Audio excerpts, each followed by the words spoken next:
Hello friends, मैं हूं अजीज शेख। आप देख रहे हैं movie stock movie explain channel, जिस पर आज मैं बात करने वाला हूं वांडा विजन के 9 या फिर कहूं फाइनल एपिसोड के बारे में, जिस एपिसोड से हमारे सारे के सारे डाउट्स क्लियर हो जाते हैं। और हाँ, एंड में एक मिड और पोस्ट क्रेडिट सीन ये हिंट तो दे देते हैं कि ये सीरीज एमसीयू के यूनिवर्स की बाकी 2 फिल्मों से कैसे जाकर कनेक्ट होगी। लेकिन थियरीज को लेकर जो एमसीयू की तरफ से ट्रोलिंग और डिसअपॉइंटमेंट दी गई है वो उनके लिए तो बहुत ही ज्यादा बुरी है, लेकिन उन फैंस के लिए नहीं जिनकी उम्मीद इस शो को लेकर थियरीज के हिसाब से ज्यादा थी। कैसे, तो वो सारी की सारी डिटेल आपको स्पॉइलर वीडियो में मिलने वाली है, यानी कि एक स्पॉइलर वार्निंग इस वीडियो को शुरू करने से पहले। और हाँ, अब एक छोटी सी रिक्वेस्ट भी, जो है इस चैनल को सब्सक्राइब, वीडियो को लाइक और शेयर करने की।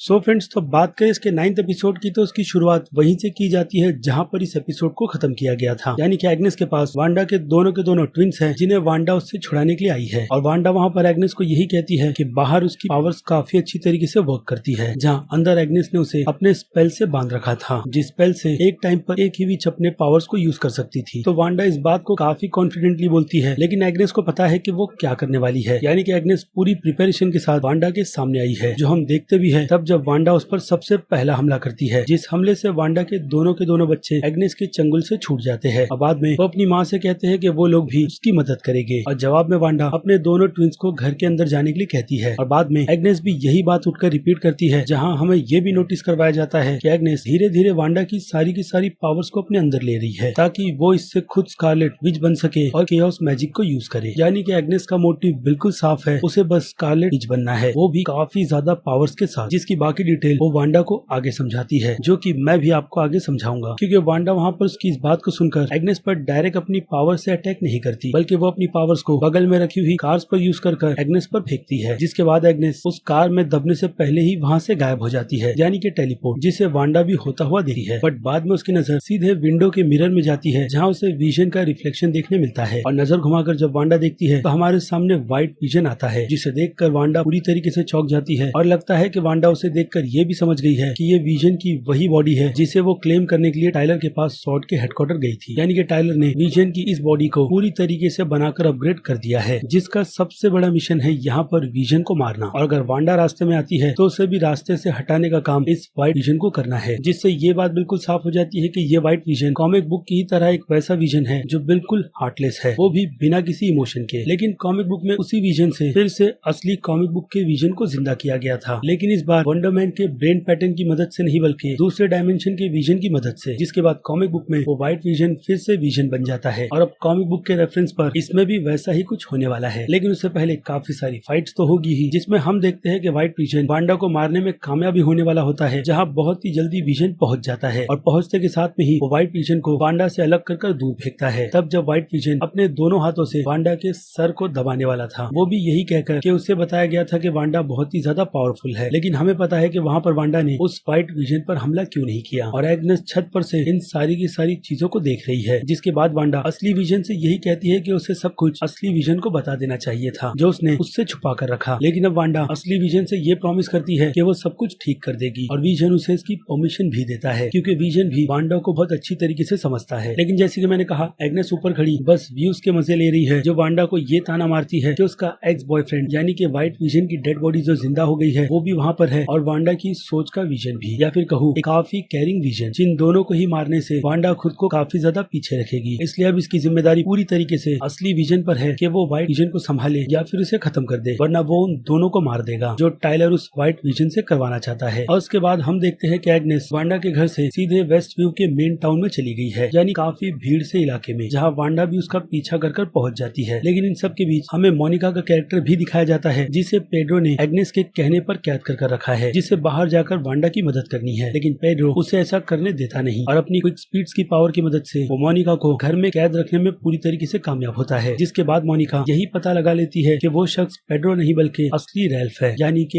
एग्नेस का पति, जिसका नाम वो बार बार लेती रहती है। और एग्नेस इस वेस्ट व्यू के टाउन में उसी के घर में थी, जिसे वो इस टाउन में अपने हिसाब से कंट्रोल कर रही थी। जिसके बाद मोनिका को ये पता चल जाता है कि रैल्फ ने गले में जो चीज पहनी है उस पर ही एग्नेस ने एक स्पेल चढ़ाया है, जिससे वो रैल्फ को कंट्रोल करती है। और मोनिका मौका देखकर रैल्फ के गले से उस स्पेल को तोड़ देती है, जिसके बाद रैल्फ बिल्कुल नॉर्मल हो जाता है। यानी कि यहाँ पर फैन थियरीज जो पीटर इवांस के कैरेक्टर को लेकर थी वो पूरी तरीके से फेल हुई, क्योंकि पीटर इवांस एमसीयू के इस यूनिवर्स में रैल्फ का ही कैरेक्टर है, बस और कुछ नहीं, जो किसी अलग डायमेंशन से नहीं बल्कि वेस्ट व्यू का ही रहने वाला है। खैर तो अब मोनिका फ्री है वांडा की मदद करने के लिए, जहाँ वांडा पर एग्नेस बहुत ही ज्यादा भारी पड़ रही है, क्योंकि एग्नेस यहाँ पर वांडा की पावर्स को लेना चाहती है, वो भी उसे काफी ज्यादा वीक कर। और एग्नेस इन सारी चीजों को बहुत ही अच्छी तरीके से समझती है कि वेस्ट व्यू की इस दुनिया में उसे वांडा पर अपना कंट्रोल किस तरीके से बनाकर रखना है। और एग्नेस यहाँ पर यही चीज कर रही है, जैसे कि वेस्ट व्यू के लोगों की मेमोरीज को वापस कर उस सभी की नजर में वांडा को ही बुरा दिखाने में कामयाब होती है, और वो सभी लोग उनके टाउन इस वेस्ट व्यू में जो कुछ भी हो रहा है उसका पूरा ब्लेम वांडा पर ही डाल रहे हैं कि ये सब कुछ वांडा के अलावा और कोई नहीं कर रहा। लेकिन अगर देखा जाए तो वांडा ने इस दुनिया को अपनी खुशी के लिए तो बनाया ही था, और साथ ही साथ उसने ये भी ध्यान रखा था कि यहाँ के लोग वांडा की इस पावर से बिल्कुल भी परेशान ना हो। लेकिन एग्नेस के आने के बाद चीजें पूरी तरीके से बदल गई, और एग्नेस ने सबको उनके रोल में इस तरीके से बांधा अपनी पावर्स की मदद से कि वो लोग अपने ही कैरेक्टर में पूरी तरीके से खो गए, और जो दर्द उनके अंदर था उसका पूरा का पूरा ब्लेम उसने वांडा पर डाल दिया। जो बात वांडा विजन को इसके 5th एपिसोड में समझाती भी है कि वो इस दुनिया को पूरी तरीके से कंट्रोल नहीं करती, लेकिन जैसे ही एग्नेस डॉटी को उसकी पावर से रिलीज करती है तो वो सीधे वांडा के पास आकर यही बताती है कि उसकी 8 साल की बेटी घर पर उसके पावर्स के चलते बस कैदी है। तो अगर वांडा अपनी स्टोरी लाइन में कुछ चेंजेस कर डॉटी की बेटी को उनके दोनों ट्विंस का फ्रेंड बना देगी या फिर उन्हें बुली करने वाला, तो उससे उसे मौका मिलेगा अपनी बेटी को सही सलामत देखने का, जो वो इस दुनिया में आने के बाद अब तक नहीं कर पाई है। लेकिन वांडा यहाँ पर ये बात बिल्कुल क्लियर तरीके से नहीं समझ पाती कि उसने इन मैजिक्स को लोगों के अच्छे के लिए यूज किया था, जिसका इफेक्ट यहाँ के लोगों पर बहुत ही ज्यादा बुरा पड़ा है। जो बात वांडा वहाँ के सभी लोगों से कहती भी है कि वो ये सब कुछ उन्हें अच्छा रखने के लिए कर रही थी, लेकिन वो सभी लोग एग्नेस के मैजिक के हटने के बाद वांडा पर ही चिल्लाना शुरू कर देते हैं कि उन लोगों को वांडा की बनाई गई इस दुनिया में दर्द सहते हुए नहीं रहना, और न ही सोते वक्त उसके नाइटमेयर को देखना जो वो हर रोज देखते हैं। यानी देखा जाए तो कहीं ना कहीं वांडा भी इन सब में इन्वॉल्व है, लेकिन उसका इरादा जैसे कि मैंने आपको बताया उन सभी को हार्म पहुंचाने का नहीं था, बल्कि अपनी एक काफी सुकून भरी जिंदगी जीने का था, जिसमें एग्नेस ने आकर सारी की सारी चीजें बिगाड़ दी, क्योंकि उसे वांडा की पावर्स चाहिए। और वहाँ पर सारे के सारे लोग वांडा पर ही भड़के हुए हैं, जिसकी वजह से वांडा उन सब के तानों को ज्यादा सुनना नहीं चाहती, और वो अपने पावर्स को फिर से यूज कर उन सभी को चुप कराने की कोशिश करती है, या फिर कहूँ कि पावर्स की मदद से वो उन सभी के दम को घोट रही है, जिसके बाद उसे रियलाइज होता है कि ये सब कुछ जो वो कर रही है अपनी खुशी के लिए ये बिल्कुल गलत है। और फिर वांडा वहाँ के लोगों के कहने पर अपना डिसीजन बना लेती है कि वो उन लोगों को यहाँ पर मरने नहीं देगी, बल्कि अपने इस चंगुल से आजाद करेगी, यानी कि हेक्स की इस दुनिया से, क्योंकि एग्नेस भी उसे यही सलाह देती है कि सुपर हीरोज लोगों को मारते नहीं बल्कि बचाते हैं, और अगर वो यहाँ पर सुपर हीरो बनकर इस वेस्ट व्यू के लोगों की मदद करेगी तो बदले में उसे कीमत भी चुकानी होगी, जो कि ऑब्वियसली हम सभी फैंस को पता है कि वो कीमत विजन और उसके दोनों के दोनों ट्विंस है, जिनसे वांडा का लगाव बहुत ही ज्यादा बन गया है। और ऑब्वियसली इन सब के पीछे भी हाथ एग्नेस का ही था, जिसने वांडा को फोर्स किया कि वो अपने इस वेस्ट व्यू में बच्चों को भी जन्म दे, ताकि बाद में वो गलती से भी इस दुनिया को छोड़ने का ना सोचे। यानी कि एक तरीके से एग्नेस के पास वांडा के लिए एक अच्छा ऑफर भी है, जो ऑफर ऑब्वियसली विजन और उसके बच्चों को जिंदा रखने का है, और एग्नेस वांडा को ये ऑफर देती भी है, लेकिन बदले में एग्नेस को वांडा की सारी पावर्स चाहिए। क्यों, तो वो डिटेल भी एग्नेस यहाँ पर वांडा के सामने पूरी तरीके से रिवील करती है डार्क होल बुक की मदद से। जी हाँ, अब इसकी कंफर्मेशन कर दी गई है कि वो बुक एमसीयू के यूनिवर्स की डार्क होल्ड है, ना कि एजेंट ऑफ शील्ड में दिखाई गई डार्क होल्ड। इसका मतलब साफ है कि केविन फेगी टेलीविजन के पहले मार्वल के किसी भी शो के साथ अटैच नहीं थे, तो वो एज अ रेफरेंस उन शोज की कुछ डिटेल्स को अपने हिसाब से मार्वल के यूनिवर्स में इंट्रोड्यूस करवाएंगे, जिसमें मेरे हिसाब से एमसीयू की dark hold agent of shield के मामले में बहुत ही ज्यादा बेस्ट लगी मुझे। और आई होप फैंस का भी रिएक्शन कुछ इसी तरीके का होगा इस डार्क होल्ड बुक को लेकर, जिस बुक में एगेथा के अकॉर्डिंग स्कारलेट विच की पूरी ओरिजिन लिखी हुई है, यानी कि वांडा की, कि स्कारलेट विच सारे के सारे विचेस के कबीले में सबसे ज्यादा पावरफुल है, और यहाँ तक कि सॉर्सरस से भी, जो रेफरेंस सीधे डॉक्टर स्ट्रेंज का है। लेकिन फिलहाल तो डॉक्टर स्ट्रेंज का कैमियो हमें इस सीरीज में देखने नहीं मिला, जिसकी पहले एक इंटरव्यू के दौरान उम्मीद लगाई गई थी, जिस उम्मीद में कहा यही गया था कि वांडा विजन की सीरीज में मैंडेलोरियन के लूक स्काईवॉकर जैसा एक काफी बड़ा कैमियो होगा, जो चीज फैंस के लिए बहुत ही ज्यादा शॉक्ड है। और अब इस बात की भी कंफर्मेशन खुद पॉल बेटरी ने कंफर्म कर दी है कि वो कैमियो वांडा विजन की सीरीज में और किसी का नहीं बल्कि व्हाइट विजन का था, और फैंस विजन को एमसीयू के यूनिवर्स में जिंदा देखना चाहते थे, जो कि अब व्हाइट विजन के तौर पर उन्हें मिल भी गया है। और यहाँ तक कि पॉल बेटरी ने ये बात भी कही है कि उन्हें ये चीज स्टार्ट से पता थी कि लोगों को जब इस बात का असल पता चलेगा तो वो इससे बहुत ही ज्यादा डिसअपॉइंट हो गए, बट जो भी हो उन्हें फैंस की खिंचाई करने में बहुत ही ज्यादा मजा आया है।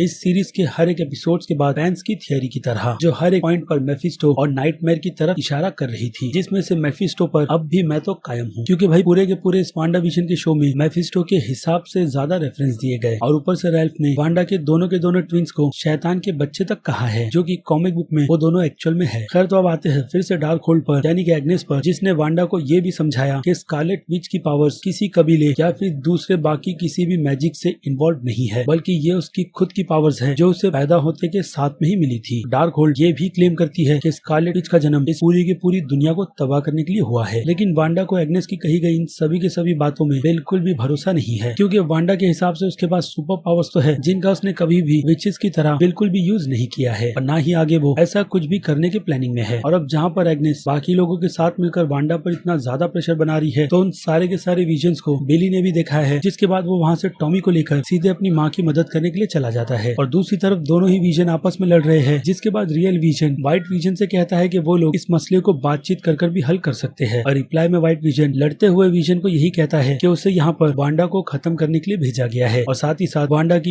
इस दुनिया के विजन को भी। और दूसरी तरफ टाइलर अपनी टीम के साथ उस व्हाइट विजन पर नजर रखे हुए है, जहाँ पर जिमी वू को पकड़ कर लेकर आया जाता है, जिसके बाद टाइलर जिमी वू को ऑफर देता है उसकी टीम ज्वाइन करने का, क्योंकि उसके प्लान में वो गवर्नमेंट से ये छुपाएगा कि विजन को उन लोगों ने कैसे बनाया है, यानी कि व्हाइट विजन को, बल्कि उसका प्लान विजन को अपने कंट्रोल में रखकर उसे जिंदा करने का पूरा क्रेडिट या फिर कहूँ ब्लेम वांडा पर ही डालना है, ताकि वांडा लोगों की नजर में पूरी तरीके से विलन बन जाए, जो कि ऑब्वियसली इस फाइनल एपिसोड से वांडा बन भी गई है। ऐसे में सॉर्ड के पास उनका खुद का कमांड का सुपर हीरो होगा, जिसे वो लोग पूरी तरीके से अपनी कंट्रोल में रखकर अपने हिसाब से यूज करेंगे, जैसे वो लोग अभी फिलहाल तो उस व्हाइट विजन को कर रहे हैं, वो भी उसकी पुरानी मेमोरीज को मिटाकर, जिस चीज को विजन ने भी अच्छी तरीके से नोटिस कर लिया है, क्योंकि ये बॉडी असल में उसी विजन की है। खैर तो जो फैंस की थियरी व्हाइट विजन को लेकर अल्ट्रॉन की थी, वो तो पूरी तरीके से फेल होती है, जिस पर मेरा बिलीव भी बिल्कुल भी नहीं था। और अब जिमी को भी टाइलर के इस प्लान में कोई भी इंटरेस्ट नहीं है, इसलिए वो चालाकी से वहाँ पर पड़े हुए फोन को उठाता है, जहाँ से सीधे उसे कैद कर दिया जाता है, क्योंकि वो ने टाइलर के ऑफर को ठुकरा दिया है। और फिर वो अपनी बैकअप टीम को बुलाता है, वो भी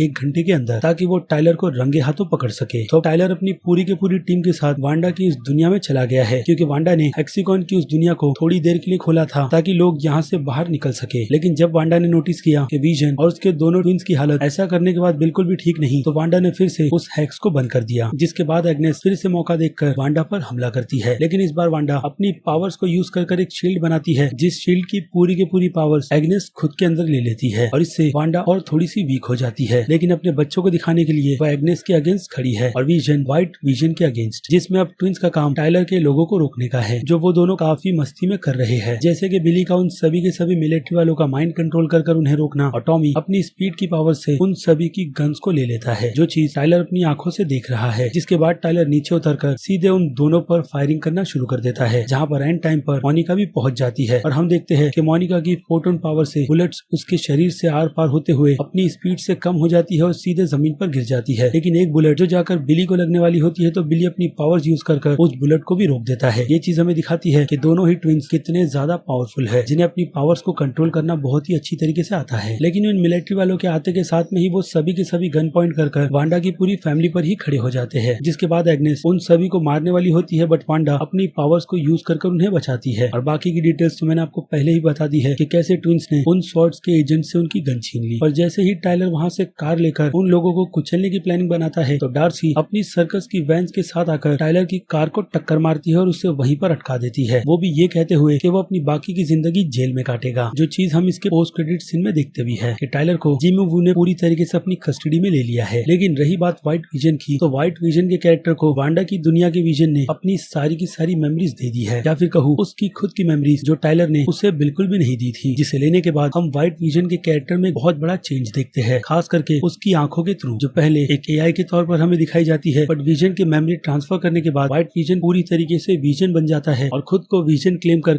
वहाँ से चला भी जाता है। बट आपने नोटिस नहीं किया होगा, तो मैं आपको ये भी बता दूं कि जब वांडा की रियलिटी का विजन उस व्हाइट विजन को उसकी मेमोरी देता है, तो वो सारी की सारी memories age of Ultron film की है कि कैसे विजन का जन्म हुआ। अब इस डिटेल को मैंने काफी बार रिवाइंड कर देखा है, और बहुत ज्यादा स्लो कर भी, जिसमें मुझे कहीं पर भी जार्विस का नामो निशान तक नजर नहीं आया। तो ये चीज भी डिटेलिंग के हिसाब से मुझे काफी ज्यादा पसंद आई है कि इस व्हाइट विजन को अपनी मेमोरीज तो मिल गई, जिस मेमोरी में शायद अब उसका मिशन वांडा को ढूंढना है। और आपको ये भी नहीं भूलना चाहिए कि वांडा विजन की टाइमलाइन अवेंजर्स एंड गेम के बाद की है, जिसके बाद आती है Spiderman far from home film, और उस फिल्म में इंट्रोडक्शन के तौर पर विजन को लेकर यही बताया गया था कि विजन की डेथ हो गई है, यानी कि व्हाइट विजन अभी भी लोगों से छुपा हुआ है, जो शायद भेष बदल कर लोगों के बीच रह रहा होगा। और रही बात कैमियो के डिसअपॉइंटमेंट की, तो मेरे लिए तो वो कोई भी डिसअपॉइंटमेंट नहीं है, क्योंकि इस सीरीज को लेकर इतनी सारी थियरीज निकल कर आई थी कि लोगों की उम्मीद इस शो से हिसाब से काफी ज्यादा बन गई थी। अब कोई भी चीज उन थियरीज के हिसाब से लोगों की काफी ज्यादा बन जाती है तो कहीं ना कहीं शो या फिर फिल्म उन्हें डिसअपॉइंटमेंट तो करती ही है, जो कि इस केस में भी ये सीरीज कई लोगों को करेगी जिन लोगों ने उन थियरीज पर आंख बंद कर भरोसा किया है। लेकिन मुझे लगता है एमसीयू की तरफ से जो कुछ भी प्लानिंग की जा रही है वो बिल्कुल परफेक्ट तरीके से चल रही है और एक एक क्लू उनकी तरफ से बहुत ही अच्छी तरीके से सेट किया गया है, जिसमें अब विजन और स्कारलेट विच की स्टोरी भी काफी इंटरेस्टिंग मोड पर खत्म भी हुई है। और ऑब्वियसली इसकी कंटिन्यूएशन तो डॉक्टर स्ट्रेंज 2 फिल्म के लिए ही रखी गई है, जो उसके टाइटल से अब वांडा या फिर कहूँ स्कारलेट विच के कैरेक्टर से बहुत ही ज्यादा मैच करती है। तो अब इन सारी की सारी डिटेल से हटकर आते हैं मेन स्टोरी वांडा और एग्नेस की फाइनल बैटल पर, जिस बैटल में हम देखते हैं कि वांडा फिर से जो फल्ट्रॉन की तरह अपनी उस पावर को यूज कर रही है जिस पावर की मदद से वो लोगों को उनके नाइटमेयर दिखाती है। और यहाँ पर वो एग्नेस को भी उसके नाइटमेयर में ले जाती है, यानी कि सेलम के टाइम पीरियड में, जहाँ पर सारी की सारी विचेस और उसकी खुद की माँ उसे विच क्लेम कर मारने वाले थे। बट शुरुआत में हमें ऐसा लगता है कि वांडा कहीं ना कहीं सक्सेस हो गई है, लेकिन बाद में एग्नेस उसे ही विच बोलकर अपने इस ड्रीम में कैद कर लेती है और हमें वहाँ पर एक झलक वांडा के स्कारलेट विच होने की भी नजर आती है। और इन सब से वांडा और भी काफी ज्यादा भड़ककर एग्नेस पर फिर से हमला करती है, ये कहते हुए कि वो अपनी सारी की सारी पावर्स उसे दे देगी क्योंकि उसे ये नहीं चाहिए। और जब विजन उसे वहाँ पर रोकने के लिए पहुंचता है तो वो उसे सीधे नीचे भेज देती है अपनी पावर्स की मदद से कि वो उसके बीच में ना आए, क्योंकि उसे पता है कि वो क्या कर रही है। और देखते ही देखते वांडा अपनी सारी की सारी पावर्स एग्नेस को दे देती है और खुद इतनी ज्यादा वीक हो जाती है कि अब हमें लगता है कि वांडा मर ही जाएगी। और हेक्स के बाहर की दुनिया में वो और उनके लोग भी इस चीज को होते हुए महसूस कर सकते हैं कि अंदर कुछ बहुत बुरा हो रहा है। और फिर पावर्स की बाकी बची कुछ कसर एग्नेस खुद ले लेती है, जिससे कि एग्नेस कुछ सेकंड्स के लिए बन जाती है स्कारलेट विच। और इसी बीच एग्नेस वांडा को ये तक बताती है कि इन पावर्स के बाद जो डील उसकी हुई थी इस दुनिया में रखने की, वो जितनी वांडा ने बनाई है वो वैसी ही रहेगी, यानी कि वांडा की बनाई गई ये टूटी फूटी दुनिया जो पावर्स के साथ साथ चली जाएगी और साथ ही साथ विजन और उसके ट्विंस भी, यानी कि एग्नेस ने वांडा से झूठ कहा था। और फिर जैसे ही एग्नेस वांडा को मारने वाली होती है अपनी पावर्स को यूज कर तो उसका जादू वहाँ पर नहीं चलता, क्योंकि वांडा ने भी एग्नेस की ट्रिक उसी पर यूज कर दी, यानी कि वांडा ने उसे उसी के बनाए गए ट्रैप में फंसाया है, जिससे कि दो विचेस की एक जगह पर होने पर एक विच ही अपनी पावर्स को यूज कर सकती है। और यहाँ पर ये पूरा का पूरा क्रेडिट वांडा ने खुद पर ले रखा है, जिसके बाद वांडा पूरी तरीके से खुद को स्कारलेट विच में कन्वर्ट कर लेती है, यानी कि वांडा अपनी पावर्स को बहुत ही जल्दी सीख रही है, जिसमें वो अब और भी पहले से काफी ज्यादा इंटरेस्टेड है। और फिर हम वांडा को उसके बिल्कुल ही नए कॉस्ट्यूम में देखते हैं, या फिर कहूँ कॉमिक बुक से एक्वायर कॉस्ट्यूम में, वो भी उसके ऑफिशियल स्कारलेट विच के नाम के साथ, जिसे वो लेकर एग्नेस को वहाँ पर हरा देती है और बदले में उसे सजा वो इसी टाउन में नॉइजी नेबर का देती है, यानी कि वो कैरेक्टर जो एग्नेस इस पूरे के पूरे शो में प्ले कर रही थी। जिसके बाद एग्नेस वांडा को वार्न भी करती है कि उसने कुछ बहुत बड़ा अनलीस्ट कर दिया है जो अब उसका पीछा नहीं छोड़ेगा और आने वाले उस खतरे से लड़ने के लिए वांडा को एग्नेस की मदद लगेगी, इसलिए अगर वो उसे कुछ भी नहीं करेगी तो एग्नेस उसकी मदद करने के लिए बिल्कुल रेडी है। लेकिन वांडा अपने स्पेल को उस पर करते हुए यही कहती है कि उसे पता है कि अगर बुरी चीजें होगी तो एग्नेस को कहाँ पर आकर ढूंढना है और जो कुछ भी हो अब वो उसके लिए पूरी तरीके से प्रिपेयर है। तो अब यहाँ पर छोटे से रेफरेंस की बात करें तो एग्नेस यहाँ पर डार्क होल्ड बुक की बात कर रही है, जो एमसीयू के यूनिवर्स की सबसे ज्यादा डार्क और हिसाब से काफी ज्यादा खतरनाक बुक है, जिसमें डार्क मैजिक कथून की तरफ से भर भर कर डाले गए हैं। और ये बुक जब एग्नेस ने पढ़ा था तो उसे उसकी माँ ने सीधे मारने की सजा सुना दी थी, क्योंकि डार्क मैजिक किसी के लिए भी अच्छा नहीं। लेकिन वांडा अब उन डार्क मैजिक्स की मदद से काफी ज्यादा डार्क होती चली जाएगी और ऊपर से वांडा अपने लर्निंग स्टेज में है, जिसकी और डिटेल में इसके पोस्ट क्रेडिट सीन में आपको एक्सप्लेन कर दूंगा, क्योंकि वांडा अभी पूरी की पूरी दुनिया को या फिर कहो अपने हेक्स को बिल्कुल खत्म कर रही है और उसे पता है बदले में उसे क्या कीमत चुकानी है, जिसके लिए वो जगह चुनती है अपने घर को, जहाँ वो विजन और अपने बच्चों के साथ चली जाती है मोनिका को इशारा कर। और फिर हम देखते हैं कि वांडा विजन के साथ मिलकर अपने दोनों ट्विंस को सुलाती है और यही कहती है कि उसे बहुत अच्छा लगा कि उसके दोनों ट्विंस ने वांडा को माँ के तौर पर चुना। जिसके बाद वांडा और विजन अपने दोनों बच्चों को वहाँ से सुलाकर नीचे चले जाते हैं, जहाँ वांडा घर में अंधेरा कर रही होती है क्योंकि हेक्स उनकी तरफ बढ़ता चला जा रहा है जहाँ से इसकी शुरुआत हुई थी। और विजन वहाँ पर आकर लाइट जलाता है और वांडा को यही कहता है कि अंधेरे में गुड बाय कहना बिल्कुल भी ठीक नहीं। और फिर विजन वहाँ पर वांडा को बहुत ही अच्छी तरीके से समझाता है और उससे खुद के जिंदा होने का क्वेश्चन भी पूछता है कि वो क्या है, और वांडा उसे बताती है कि वो विजन है और विजन ही रहेगा जो हमेशा उसके अंदर जिंदा है। और एक तरीके से वांडा ने ये भी कंफर्म किया है कि विजन माइंड स्टोन का एक अंश है जो वांडा के अंदर था और उसी अंश को वांडा ने अपनी इस दुनिया में जिंदा किया था, जिसे वांडा ने विजन के साथ बिताए गए हर एक पल को याद कर बनाया था, चाहे वो मोमेंट अच्छे हो या फिर बुरे, उन सभी को मिलाकर विजन इस दुनिया में जिंदा हो पाया था। और ये बात सुनकर विजन को भी बहुत ज्यादा सुकून होता है और विजन अपने प्यार वांडा को गुड बाय कहकर आराम से मर जाता है, या फिर कहूँ फिर से वांडा के अंदर चला जाता है, जहाँ जाने से पहले वांडा ने भी एक बात विजन से कही थी कि वो उससे जल्दी मिलेगी, यानी कि व्हाइट विजन का हिंट यहाँ पर दिया जा रहा है, जो कि अब एक अलग ही विजन है लेकिन है तो वो विजन ही। अगर ये चीज आपको बिल्कुल क्लियर तरीके से समझ नहीं आ रही तो मेरे हिसाब से आपको अर्नोल्ड श्वार्ज़नेगर की द 6 डे फिल्म और नेटफ्लिक्स की सीरीज लिविंग विथ योरसेल्फ देख लेनी चाहिए, जिसमें ट्विंस के कॉन्सेप्ट को बहुत ही अच्छी तरीके से एक्सप्लेन किया गया है। तो वैसा ही कुछ यहाँ पर एमसीयू की तरफ से विजन को लेकर किया किया गया है। खैर तो विजन के चले जाने के बाद वांडा की दुनिया फिर से पहले जैसी हो गई है, जिस वेस्ट व्यू में आकर वांडा ने इसकी शुरुआत की थी। और फिर वांडा वेस्ट व्यू से निकलते हुए हुडी पहन लेती है, क्योंकि लोगों का रिएक्शन वांडा को देखकर बिल्कुल भी अच्छा नहीं है। वहाँ के सभी लोग वांडा से बहुत ही ज्यादा नफरत करने लगे हैं और उन्हें नहीं पता कि वांडा ने ये सब कुछ करने से पहले कितना कुछ खोया है। बस अब वो उनकी नजर में बुरी है तो है। और ये बात मोनिका भी वांडा से कहती है, जिनसे अब वांडा को कोई भी फर्क नहीं पड़ता कि लोग उससे नफरत करे या प्यार, क्योंकि मोनिका को ये सारी की सारी चीजें बहुत ही अच्छी तरीके से पता है। और इतनी पावर्स मोनिका के पास होती तो वो इस मोमेंट में अपनी माँ को जिंदा कर इस पल को बहुत ही अच्छी तरीके से जीती, जैसे वांडा ने विजन और ट्विंस के साथ जिया। और जाते जाते वांडा मोनिका को ये भी कहती है कि वो इस पावर को बहुत ही अच्छी तरीके से समझने की कोशिश कर रही है और वो डेफिनेटली ऐसा करेगी, जिससे लगता तो ऐसा ही है कि कहीं ना कहीं वांडा को डॉक्टर स्ट्रेंज की मदद चाहिए। बट वैसा कोई कैमियो फिलहाल तो हमें दिखाया नहीं गया, क्योंकि इसके बाद होता है शो यहाँ पर खत्म और हम देखते हैं सबसे पहला मिड क्रेडिट सीन, जिस सीन में कंफर्मेशन की जाती है स्कल्स की, जो मोनिका को पासी के थिएटर में बुलाकर उससे ये बोलती है कि उसकी जरूरत स्पेस के एक मिशन में है, जिस मिशन के लिए मोनिका को उसकी मॉम के दोस्त ने बुलाया है। अब ये दोस्त या तो कैप्टन मार्वल हो सकती है या फिर निक फ्यूरी, जिसमें निक फ्यूरी के चांसेस मुझे काफी ज्यादा लग रहे हैं, क्योंकि मोनिका की इस सीरीज के अकॉर्डिंग कैप्टन मार्वल से इतनी ज्यादा नहीं जमती और जब भी कैप्टन मार्वल का नाम मोनिका सुनती है तो वो उन चीजों को इग्नोर कर देती है। ऐसे में यहाँ पर हम उसके फेस पर एक स्माइल देखते हैं और ऑब्वियसली मोनिका के कैरेक्टर की कंफर्मेशन कैप्टन मार्वल 2 फिल्म के लिए तो की ही गई है, जिसमें हम उसके कैरेक्टर को अपनी पावर्स को और भी काफी ज्यादा एक्सप्लोर करते हुए देखने वाले हैं। और साथ ही साथ ये भी कि उसकी प्रॉब्लम कैप्टन मार्वल के साथ क्या है। इसके अलावा मिस मार्वल भी हमें कैप्टन मार्वल 2 फिल्म में नजर आने वाली है, जिसकी सीरीज हम नेक्स्ट ईयर देखेंगे। और उसके बाद बाकी के मिड क्रेडिट सीन में वो ने टाइलर को पकड़ लिया है और डार्सी की भी हालत को लेकर उसे भर्ती करवा दिया गया है। और हाँ, एक और बात, रैल्फ के कैरेक्टर को लेकर कही ये जा रही है कि रैल्फ वही बंदा है जिसका जिक्र इसके 4th एपिसोड में किया गया था जिमी वू की तरफ से, कि उनका कोई इन्फॉर्मर इस टाउन में रहता है। अब पता नहीं रैल्फ का कैरेक्टर इस थियरी के अकॉर्डिंग जिमी के कितने काम का है और कितने नहीं, क्योंकि अब मुझे नहीं लगता है कि उसके पास कोई सुपर पावर्स बची है। खैर तो अब इस मिड क्रेडिट सीन से हटकर आते हैं इसके पोस्ट क्रेडिट सीन पे, जिस सीन में हम वांडा को किसी अननोन लोकेशन पर देखते हैं, जो शायद सोवियत हो सकता है। और वांडा इस वीरान जगह पर हमें दिखाई जाती है अपने घर के बाहर बैठी टी पीते हुए। लेकिन जैसी ही वांडा अंदर की तरफ और टी लेने के लिए जाती है तो हम देखते हैं कि स्कारलेट विच अंदर डार्क होल्ड बुक को पढ़ रही है और अपने मैजिक्स की पावर को और भी ज्यादा गेन कर रही है, कि ये डार्क वर्ल्ड में मैजिक्स को किस तरीके से यूज किया जाता है। और यहाँ पर ये सीन, जैसे कि मैंने आपको बताया है, ये शो करता है कि वांडा या फिर कहो स्कारलेट विच कितनी ज्यादा पावरफुल है। क्योंकि आपको याद होगा कि जब भी इस तरीके के एस्ट्रो प्रोजेक्शन किए जाते हैं डॉक्टर स्ट्रेंज की तरफ से, तो उनकी बॉडी बिल्कुल भी मूव नहीं करती, जबकि वांडा ऐसी पोजीशन में दोनों जगह पर बिल्कुल बराबर काम कर रही है। ये चीज ये भी बताती है कि एमसीयू के यूनिवर्स में डार्क होल्ड की बुक कितनी ज्यादा पावरफुल है, जिनके मैजिक बहुत ही ज्यादा डेडली है, जबकि डॉक्टर स्ट्रेंज ने अपनी पावर्स को अच्छी मैजिक की किताबों को पढ़कर ही बढ़ाया है। और वांडा अपने लर्निंग स्टेज में ही डार्क होल्ड से शुरुआत कर रही है, जहाँ पर उसे अपने ट्विंस की भी आवाज सुनाई देती है, जो अपनी माँ से मदद की भीख मांग रहे हैं। ये चीज कहीं ना कहीं हमें फिर से मैं आऊंगा मेफिस्टो का हिंट देती है, क्योंकि कॉमिक बुक में भी वांडा के बच्चे जब मदद की बात करते हैं तो उन्हें मेफिस्टो ने ही पकड़ रखा था, जिसका सामना वांडा अकेले तो बिल्कुल भी नहीं कर सकती। ऐसे में वांडा को मदद डॉक्टर स्ट्रेंज की तो लगेगी ही, जो अब डिपेंड करता है डॉक्टर स्ट्रेंज पर कि वो उसकी मदद करना भी चाहते हैं या नहीं, क्योंकि एक तरीके से वांडा डार्क पावर्स के चक्कर में कहीं ना कहीं एमसीयू के यूनिवर्स की अभी की दिखाई गई विलन तो बन ही गई है। जिससे लेकर आपकी क्या राय है उस बारे में मुझे कमेंट करके जरूर बताइएगा, क्योंकि वीडियो होती है यहाँ पर खत्म और वांडा विजन का सारा चैप्टर भी, जिसे मैंने अपने चैनल पर पूरी तरीके से एक्सप्लेन कर आपको बता दिया है। इसलिए लाइक तो बनता ही है, ताकि मुझे मोटिवेशन मिलती रहे इस टाइप के कंटेंट को अपने चैनल पर कंटिन्यू रखने की। और अब चलिए खत्म करते हैं वीडियो को यहीं पर। मैं हूँ अजीज शेख, आप देख रहे थे movie stock movie explain channel, जिसे अगर आपने अभी तक सब्सक्राइब नहीं किया है तो सब्सक्राइब कर लीजिए और बगल में बने हुए इस बेल आइकन के साथ साथ नोटिफिकेशन को ऑल पर क्लिक कर दीजिएगा। इससे होता यह है कि मैं अपने चैनल पर जब भी कोई नई वीडियो अपलोड करता हूँ आपको उसकी नोटिफिकेशन सबसे पहले मिलती है। इसलिए चैनल को सब्सक्राइब, वीडियो को लाइक और शेयर करना तो बिल्कुल भी मत भूलिए। तो मैं मिलूंगा आपसे जल्दी दूसरे वीडियो में किसी और फिल्म या फिर किसी और सीरीज के टॉपिक पर बात करते हुए। तब तक के लिए तो आप मेरे चैनल के बाकी दूसरे वीडियोस को एंजॉय कीजिए और टिल देन